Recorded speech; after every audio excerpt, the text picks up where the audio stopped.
Cuéntanos un poco por qué la ciudad de Santo Domingo se ha vuelto una Venecia. Caen dos gotas y se vuelve nada, las calles se inundan, los edificios muchas veces sufren por estas condiciones. Su experiencia como ingeniero, ¿nos podría hacer una retroalimentación o explicarnos qué son las causas? Mira, gracias por la invitación.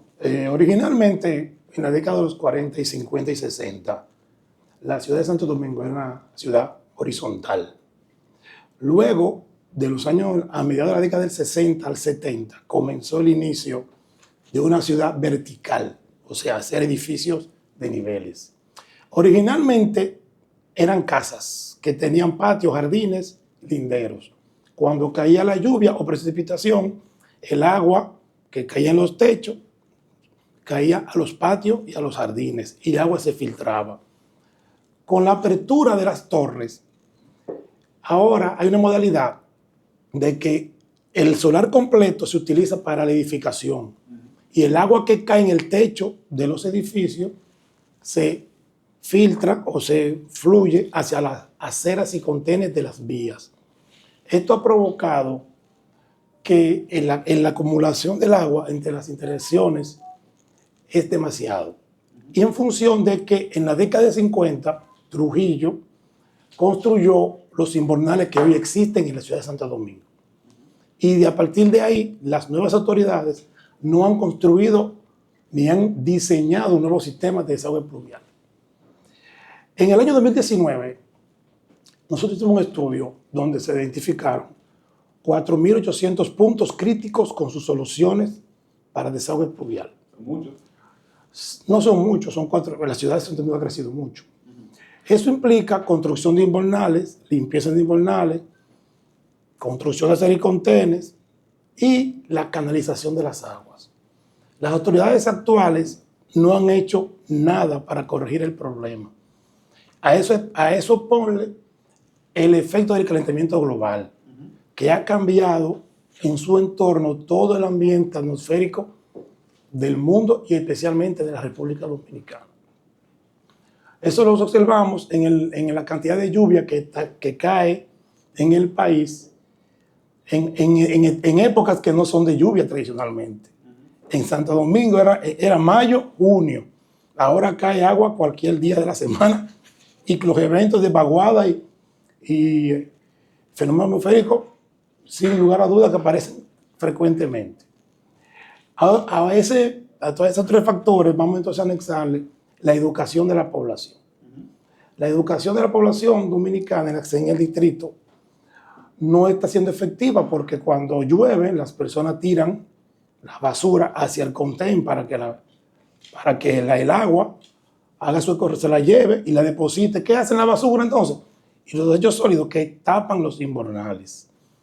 Entonces, el sistema pluvial de la capital está colapsado. ¿Por qué? Porque los invernales están sin limpiar, la capacidad de los invernales ya no está acorde con la cantidad de lluvia que cae, con la precipitación, y los filtrantes están sucios y no están percolando como tienen que ser. Con eso que usted menciona de que las lluvias han aumentado hasta en épocas que normalmente no ocurrían con anterioridad, se ha visto que este tipo de situaciones toman la palestra pública, toman la atención del gobierno cuando ocurren sobre todo incidentes lamentables. Por ejemplo, el que ocurrió en el desnivel de la avenida 27, en una época en la que hubo una gran acumulación de agua en la ciudad de Santo Domingo y acabó hasta con la pérdida de vidas. ¿Entiende usted que se debería tomar más atención, más precaución a este tipo de situaciones que cada vez son más comunes? ¿O qué, en su opinión profesional, se podría hacer? Mira, observando lo ocurrido en la 27 de febrero, en el año 98, cuando se inicia la construcción de los elevados, originalmente la primera propuesta era hacerlo norte-sur. Y después se cambió el diseño para hacerlo este-oeste. Al hacerlo este-oeste, el túnel de la 27 obstaculiza el drenaje natural de las aguas superficiales y subterráneas. Eso ha dado como consecuencia de que en la parte norte de la vía se acumula el agua que va por drenaje, bajando de la Kennedy, ¿verdad? Toda la parte alta hacia abajo, buscando el malecón. Recordar que el malecón es la parte más baja de la ciudad. porque está la cota cero. Entonces todas las aguas se van escurriendo, se van drenando hacia el mar. Al tener esa estructura que bloquea el desagüe natural de las aguas, entonces se crean el cúmulo de agua. Creo que ahí lo que debe hacerse es una gran obra sanitaria, hidráulica, para despejar el conocimiento del agua pluvial. Nos comentaba, en base a su experiencia profesional, que llegó a trabajar para el Estado en instituciones como el Ministerio de Obras Públicas. Es una duda bastante común, digamos, el por qué hay tanto show y aparataje en su experiencia cuando se crean obras y sobre todo van autoridades, sean ministros, sea el mismo presidente. Y se siente en muchas partes de la población que estas obras son bonitas ante la vista, pero en sus alrededores no se completa como tal. Ya sería una pregunta extra. Bueno, lo que pasa es que lo que genera políticas públicas es el Estado. Y cada gestión o cada actividad que genera una institución va a crear siempre un impacto en la sociedad. Primero porque se hacen con fondos públicos y segundo porque la figura del presidente es muy importante para el desarrollo de la economía dominicana. Lo que dices con la parte de las áreas colaterales circundantes a las obras que se inauguran o se hacen es por falta de presupuesto y planificación. Cuando usted hace una obra que va a solucionar un problema, usted tiene que planificar que esa obra no ocasione otros problemas. Regularmente aquí pasa eso. Cuando usted hace una obra de importancia, genera otro problema. Por ejemplo, en la Universidad Autónoma de Santo Domingo, en la entrada principal, antes de hacer el metro de Santo Domingo, que pasa por ahí, no se hacían charcos de agua en la entrada de la UAS, ni se inundaba. ¿Qué pasó? Cuando hacen la línea del metro, automáticamente se inauguró, de que cae agua o precipitación, hay un charco de agua inundada la UAS en la entrada principal, el alma mater. Eso pasa. Sí, o sea, que es una obra que para una solución, te soluciona algo, pero como no se planifica, te daña otra cosa. No, por supuesto. Ese mismo tenor, en el tema ya de urbanismo, la ciudad, como usted mencionaba, ha crecido de forma exponencial, tiene un boom, tanto en lo económico, en la infraestructura, en la misma calidad de vida, a su favor y en contra. ¿Cómo usted ve el tema de los semilleros? Que tenemos estos barrios por aquí mismo, estas zonas de alto valor económico, que aquí en Inaco, y al lado vemos estos espacios que han sido casi abandonados en un tenor ya socioeconómico. Te explico, cuando la ciudad de Santo Domingo empezó a crecer horizontalmente, no se hizo una planificación urbanística. Y por temas políticos, los presidentes de turno y los alcaldes permitieron esos asentamientos de personas de bajos recursos e ingresos. Y empezaron a edificar casas y apartamentos que hay, ¿verdad? Sin ningún control de calidad, sin ningún control urbanístico y sin ninguna planificación ni uso de suelo. Entonces, ¿qué ha pasado? Que la ciudad ha tomado un gran valor económico, tiene un plusvalor nuevo. Entonces, los solares que quedan circundantes a esas áreas que mencionas, que son varias, que está la Yuca de Naco, está en Arroyo Hondo, está en el kilómetro de Independencia, en el 9, la calle San Juan, está el 30 de Mayo, y varios más que existen, ¿verdad? Está aquí el Manguito, en la Chulchi. Todos esos barrios que tú ves así, fue que la ciudad creció muy rápido a nivel horizontal y las autoridades de turno no le dieron un tratamiento adecuado. Eso pasa en la ribera del río Sama también, que se supone que la ribera del río Sama debería ser turístico, para ir a hacer un buen puerto, poner yates y hacer de eso una economía y un sistema de vida saludable. Pero en el día de hoy, ¿cómo está? Abandonado, invadido, contaminado, y el río Sama simplemente no sirve para nada. Es como un pescado del río Sama y sale radiactivo. Es posible, sí. Muy bien. ¿Entiende usted qué avances se han logrado en temas de urbanismo, en temas de drenaje pluvial? ¿O por el contrario, entiende que se debe realizar aún más en relación, digamos, a los últimos 10 años al menos? No se ha hecho ningún avance porque cuando hay precipitaciones, automáticamente la ciudad se incomunica y está totalmente un caos. Lo que se debe hacer es lo que acabo de proponer en principio, ¿verdad? Hacer la Dirección General de Seguimiento y Mantenimiento de Proyectos y Infraestructura del Estado. Esta dirección se va a encargar, o debería, si no existe, hay que crearla, ¿verdad? Entonces sería la encargada de ¿qué? De proporcionar las obras fluviales que hacen falta en la ciudad de Santo Domingo, Santiago, La Vega, San Cristóbal, Puerto Plata y San Pedro de Macorís. En el año 2019, cuando hicimos el cálculo de los 4.800 soluciones fluviales, en ese momento se necesitaban 2.400 invernales dobles y 2.500 invernales simples. En ese momento hicimos el cálculo económico y para dar la solución completa al Distrito Nacional, para que no se inunde la capital, se deberían gastar unos 1.600 millones de pesos en ese momento. No sé ahora cómo andarán los precios de los invernales, ya por el asunto de la inflación y el alto precio del material de la construcción, pero si el gobierno quiere, y la alcaldía de Santo Domingo y la de Santiago, pueden hacer un plan y resolver eso. Que con gusto nosotros le facilitamos los datos que tenemos desde 2019. En el tema de urbanismo y de mejoramiento de la ciudad, del transporte urbano, el crear esas facilidades para que la gente se mueva en las limitadas vías que tenemos, cobra mucha importancia. ¿Cuál es su opinión en este aspecto, con respecto incluso a los conchos, a los motoristas, a los guagüeros? Ahí tenemos un problema grave. ¿Por qué? Porque la importación de vehículos en los últimos años se ha incrementado. El parque vehicular dominicano está envejecido, aunque se ha hecho un gran esfuerzo de la parte privada de traer vehículos para mejorar la flotilla de vehículos. Ahora bien, recordemos que las vías nunca van a crecer más del ancho que están. Entonces, los vehículos tienen un problema de anacronismo. Anacronismo es que los vehículos que se traen están fuera de escala, o sea, no todos los vehículos tienen el mismo tamaño. Tú ves a veces un bus de pasajeros de 32 personas, ¿verdad? Pero al minuto te pasa uno de 60 personas.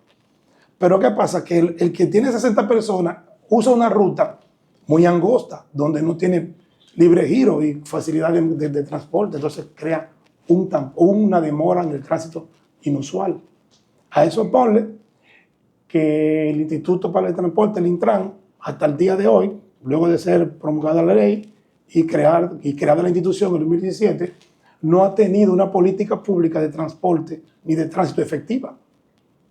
Sí, inclusive la última vez que se trató, digamos en general, de crear normativas y mejorías en el Intran, fue con la antigua figura que tenía, que acabó en desgracia por la controversia de su salida. Bueno, lo que pasa es que aquí los recursos económicos no están orientados a la agenda de estratégica 2030, ¿verdad? Que es donde están los objetivos del milenio de la República Dominicana. Se supone que en la ley y más el reglamento están los 4 pilares que fundamentan la Agenda de la Estrategia Nacional de Desarrollo. En ese aspecto está el transporte y la viabilidad de la población. Cada funcionario que llega a un departamento o una institución, un ministerio, una dirección, entiende él que va a hacer lo que él entiende, que considere que es lo correcto. Y no es así. Usted tiene que tener un equipo de planificación que resuelva y que sepa lo que se necesita en el momento. A eso ponle la agravante del bajo nivel educativo que tiene nuestra población y nuestros estudiantes en materia de tránsito y de urbanismo. ¿Y por qué a nivel estatal algo que se ha visto es que esa falta de continuidad de Estado, esa falta de alguien inicia una obra que podría ser continuada, podría ser expandida para el beneficio popular, es acabada? Bueno, como pasó en el PLD con el tema de los metros y los teleféricos, que un gobierno inició una obra bajo unos estudios, bajo una posibilidad de transporte a X cantidad de personas, y luego se cambió drásticamente por lo que se entiende serían intereses particulares. Regularmente cuando el Estado planifica una obra, una infraestructura vial, ¿verdad? De lo que te refieres, se supone que hay un estudio, o sea, hay una planificación, hay una ejecución, un cronograma de trabajo, hay un presupuesto para eso. Cuando un gobierno está en transición o cambia de administración, por la democracia, ¿verdad? Que es muy importante, el que llega no tiene conocimiento de lo que está y quiere hacer a su antojo lo que él entiende que debe ser. Y eso ha perjudicado mucho históricamente a las instituciones públicas. ¿Por qué? Porque denota que el Estado es muy frágil en función de decisiones administrativas y políticas públicas. Regularmente un ministro de Obras Públicas, por ejemplo, INAPA, Alacash, el Intran, OPREX, Burbe, llega, lo pone nuevo, no sabe nada, absolutamente nada de eso. Lo primero que hace es que empieza a darle cancelación a los técnicos, a los que saben de eso, y ponen personas que no están ni capacitadas, ni entrenadas, ni con los conocimientos mínimos de lo que es un rol de esa institución X para el Estado Dominicano y la población. Claro, ahí entra el tema del nepotismo, el favoritismo y muchos otros. Bueno, eso es un tema que es difícil de controlar, porque el Estado es quítate tú para ponerme yo. No lo ven como un trabajo de disciplina, ni lo ven como con características que tienen que ver de alta burocracia de Estado, que tienen, por ejemplo, lo que pasó ahora con estos que están ahora, los PRM. Se pasaron 16 años criticando toda la ejecutoria del gobierno del PLD, y cuando le tocó en el 20, el gobierno no sabían prácticamente nada, porque el gobierno que dejó Hipólito Mejía en el 2004 era totalmente diferente del gobierno de 2020, más el tamaño del Producto Interno Bruto, más el tamaño de los presupuestos y el tamaño del nivel de compromiso de las grandes empresas constructoras con el Estado. Eso pasa. Sí, en su experiencia profesional, ¿qué hay de cierto en el tema político de que si yo no estoy con el que está en la silla, me la ponen en China? ¿Le ha pasado?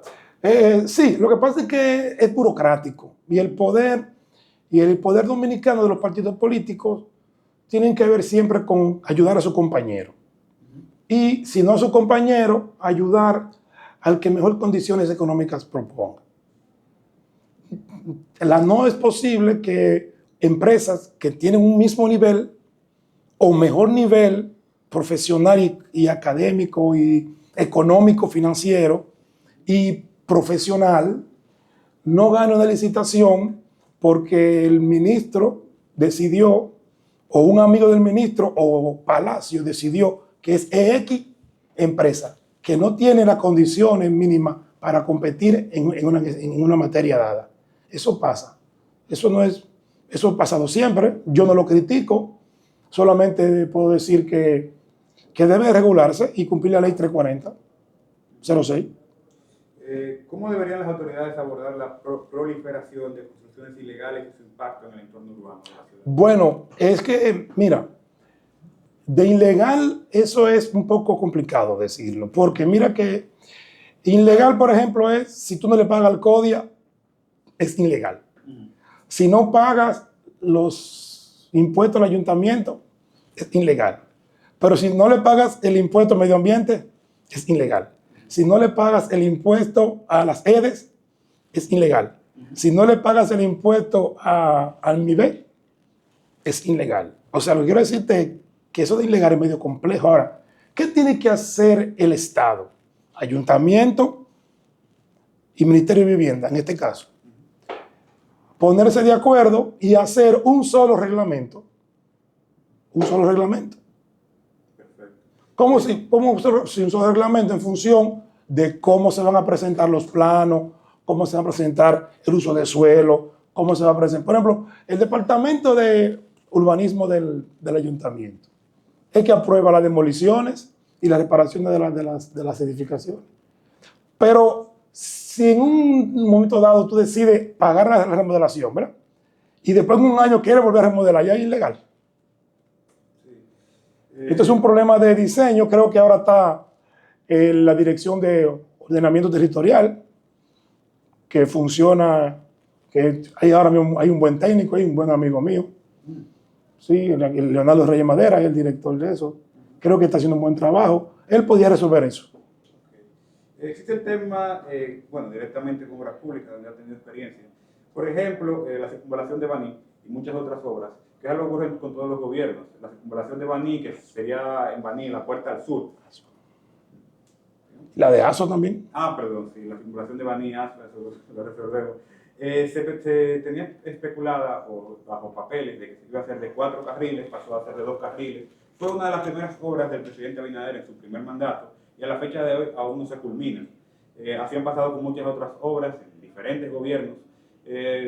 Ya para ir acabando, ¿qué opinas al respecto de eso? Bueno, originalmente ese diseño lo ganó una empresa en el 2019 en Obras Públicas. Compitieron dos empresas, compitió Alba Sánchez y compitió de Santiago, ¿cómo se llama? Bueno, el dueño de la empresa, no lo puedo decir, pero puedo decir el nombre, no me acuerdo ahora el nombre. Esta es de Santiago, un color mamey. Entonces ganó esa, la de Santiago. ¿Qué pasó? Que el presupuesto original para la licitación, la empresa que ganó lo hizo por debajo del costo, con 1.100 millones de pesos menos para ganar la licitación. Entonces, al ganar la licitación, Alba Sánchez quedó desplazada y él inició la obra en este gobierno. Regularmente las obras de vías viales tienen mucho movimiento de tierra y eso involucra mucho dinero.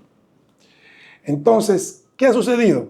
Que para poder cumplir con la vía, con la población de Baní, han tenido que reducir de 4 carriles a 2.